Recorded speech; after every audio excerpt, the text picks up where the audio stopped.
지구 시스템과 상호작용 두 번째 시간입니다. 이번 시간에는 지구 시스템의 구성에 대해서 살펴보겠고, 그리고 지구 시스템을 구성하는 각 요소들의 특징, 그리고 이 구성 요소들이 지구 시스템에 어떤 작용을 하는지 살펴보겠습니다. 이번 시간 내용을 살펴보기에 앞서 지난 시간의 한 내용을 한번 다시 짚어보면, 지난 시간에 제일 먼저 시스템이란 게 뭔가에 대해서 살펴보았었어요. 시스템이란 몇 가지 구성 요소가 모여서 전체를 이루고 에너지가 공급되어 구성 요소들이 상호작용하는 거다 라는 이야기를 했었는데, 이걸 종합해 보면 시스템이란 서로 상호작용하는 요소들로 구성된 집합체이다 라고 이야기할 수 있겠습니다. 다음 두 번째, 태양계 시스템이 역학적 시스템이다 라는 이야기를 했었어요. 이 말은 태양계를 구성하는 요소들 사이에 중력이 작용하고, 이 중력이 태양계 각 요소들을 연결시키는, 유지시키는 그런 특징을 가지고 있기 때문에 태양계는 역학적, 힘을 기반으로 하는 역학적 시스템이다 라고 이야기할 수 있습니다. 세 번째, 지구 시스템 이야기를 했었는데요. 지구 시스템은 기권, 수권, 지권, 생물권으로 구성된다 라는 이야기를 했었고, 각 구성 요소들이 상호작용하고 태양 에너지가 주된 에너지원이다 라는 이야기를 했었어요. 그런데 지난 시간에 기권, 수권, 지권, 생물권에 이어서 외권 이야기를 빠뜨렸는데, 오늘 이번 시간에는 지구 시스템의 구성에서 생물권, 수권, 지권, 기권 이외에 이 지구를 둘러싼 우주 공간 전체, 외권까지 합쳐서 지구 시스템이라 하고 각각의 특징에 대해서, 각각의 작용에 대해서 살펴보겠습니다. 자, 먼저 기권. 기권은 우주 밖에서 보면 굉장히 얇은 층입니다. 이렇게 얇은데 지구 전체, 지구 시스템 전체에 미치는 영향은 굉장히 크죠. 그래서 굉장히 중요한 역할을 하는데, 먼저 온실 효과로 지구를 따뜻하게 하고 온도 변화가 없이 일정한 온도를 유지시켜주는 역할을 한다. 두 번째, 대기가 순환을 하면서 적도지방의 과잉의 에너지를 부족한 지역 고緯도로 이동시켜 가지고 위도 간 에너지 불균형을 감소시키는 역할을 한다. 그리고 유성체, 외권에서 날아오는, 지구로 들어오는, 중력에 이끌려서 들어오는 유성체를 태워서 작게 만드는 그런 역할. 그리고 오존층이 존재해서 자외선을 차단해서 지구를, 또는 지구 생명체를 보호하는 역할을 한다는 것을 이제 들 수 있겠습니다.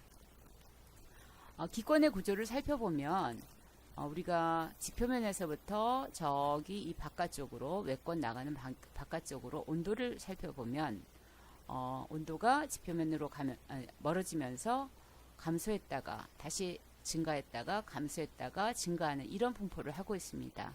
이 온도 분포에 따라서, 이 온도 분포에 맞춰서 우리가 대륙권, 성층권, 중간권, 열권 이렇게 구분하게 되었습니다. 각각의 층에서 가장 중요한 특징들을 한 가지씩 살펴본다면, 먼저 대륙권에서는 대류가 일어나는 층이에요. 그래서 그 결과 기상현상이 나타나고, 그리고 성층권에서 우리가 기억해야 될 가장 중요한 특징은 아무래도 오존층이 되겠죠. 오존층이 있어서 태양으로부터 지구로, 지표면으로 들어오는 유해한 자외선을 차단해 준다. 그래서 생명체가 살 수 있도록 도와주는 역할을 한다는 거. 그리고 중간권은 대륙권과 마찬가지로 지표면에 멀어지면서 온도가 감소하는 그런 층인데, 이 높이에서는 대류는 일어날 수 있겠지만 수증기의 양이 워낙 적어서 기상현상은 나타나지 않고, 요 높이 중간권 이 구간에서는 유성이 나타나는 그런 높이가 되겠습니다. 제일 바깥쪽 열권에서는 이제 오로라가 나타난다는 그런 특징을 들 수가 있습니다. 자, 다음으로 직권의 특징 및 작용에 대해서 살펴보겠습니다. 직권은 물과 대기를 제외한 딱딱한 고체로 형성된 지구의 부분을 모두 다 이야기한다고 하면 되겠는데, 직권이 하는 역할, 지표면은 생물체의 서식처가 되죠. 모든 생물이 지표면, 토양 또는 땅을 딛고 살아가고 있습니다. 두 번째, 생물체에게 필요한 영양분을 제공해주는 가장 근본이 되는 부분이죠. 토양에 있는 영양분을 공급받아서 식물들이 살아가고 그 식물들을 또 동물들은 먹이로 하고 있습니다. 화산활동이 일어나곤 하는데 화산활동을 통해서 화산가스가 분출돼서 그것이 지구 대기가 되었죠. 지구 대기 성분을 제공하는 역할을 한다. 그리고 대륙의 분포와 지형이 있어서 수권에 물이 흐르는 방향이라든가 그 다음 공기가 이동하면서 순환하는 그 방향을 변화시키면서 대기와 해수의 순환에 영향을 주고 있다라는 그런 작용을 들 수가 있겠습니다.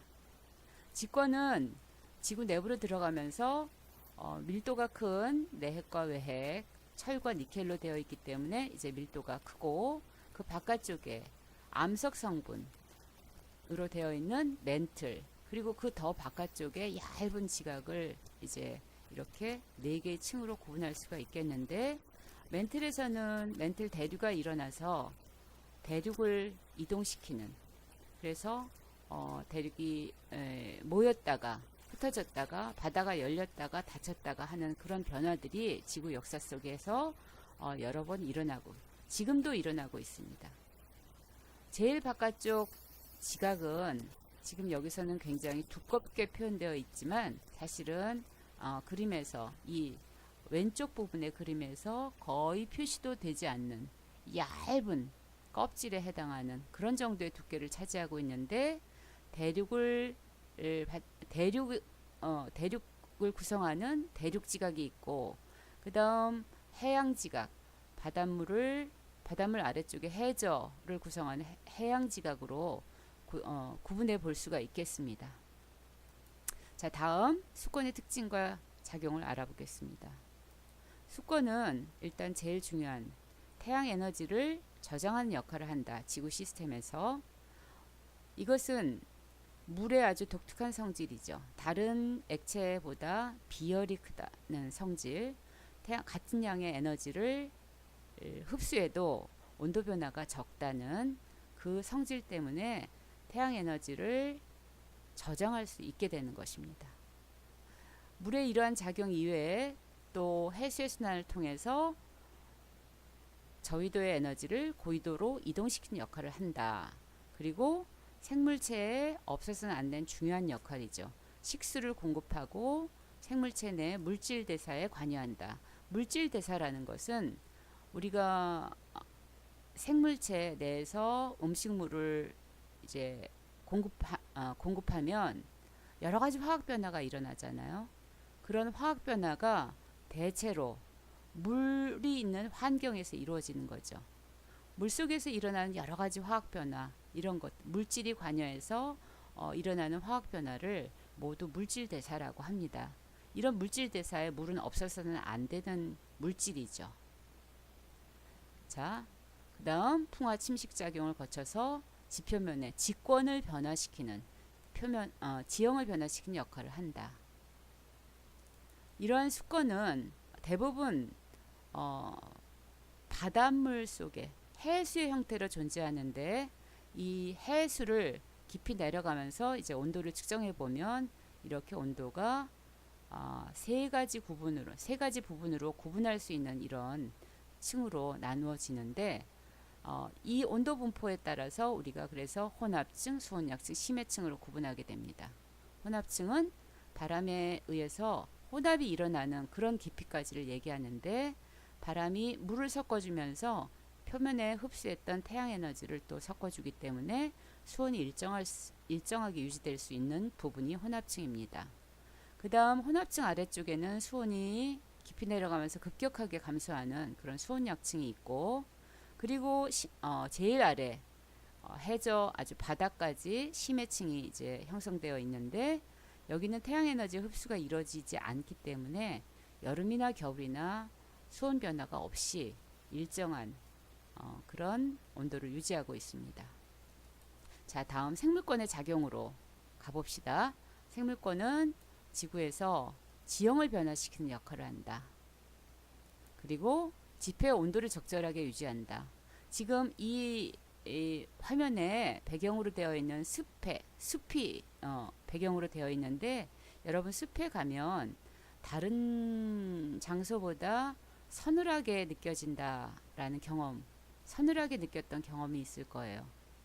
그러니까 마찬가지로 지금 이 생물체의 작용으로 이제 지표의 온도가 변화되는 그런 예라고 할 수가 있겠습니다. 그 다음 우리가 알다시피 식물의 광합성을 통해서 대기 중에 이산화탄소 그리고 산소, 이게 변화하는 거죠. 이산화탄소를 소비하고 산소를 만들어서 내보내는 그런 역할을 하면서 지구 대기 조성에 영향을 미친다라는 것을 생물권의 작용으로 들 수가 있고, 최근 지구의 역사를 통해서 46억 년의 지구 역사를 통해서 최근 인간의 활동으로 많은 영향, 지구 시스템에 많은 영향이 일어나고 있죠. 대기를 변화시킨다든가, 그리고 물, 수질 오염이나 토양 오염 이런 걸 통해서 지구 시스템 전반에 아주 큰 변화를 일으키고 있다라는 이러한 작용을 들 수가 있겠습니다. 자, 마지막으로 지난 시간에 언급 안 했다던 외권의 작용에 대해서 살펴보겠는데요. 외권은 지구 대기권 밖의 모든 우주 공간을 외권이라고 한다. 우리가 여기서 외권의 작용으로 특히 한 가지 기억해야 될 것이, 여기가 지금 이 그림에서 이렇게 작은 부분이 이제 지구예요. 그 다음에 왼쪽에 여기 태양이 있죠.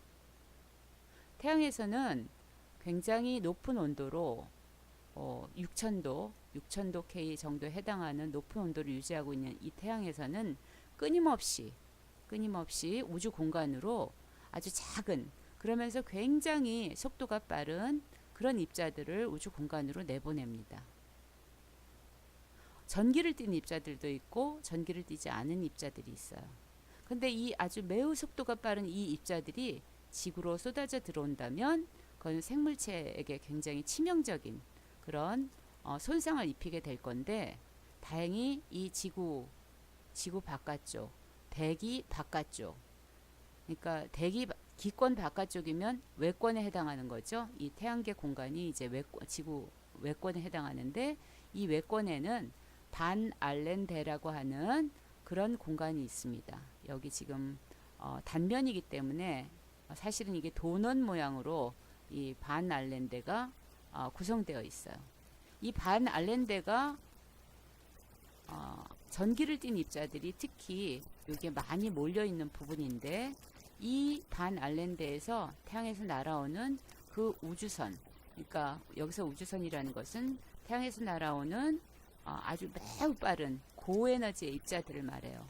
그거를 이제 차단해 가지고 지구를 보호하는 그런 역할을 하는 곳이 있다. 그게 반알렌대다 라는 이 특징 한 가지를 여러분이 이번에 기억하셨으면 좋겠습니다. 자, 이것으로 이번 시간 내용을 마치겠습니다.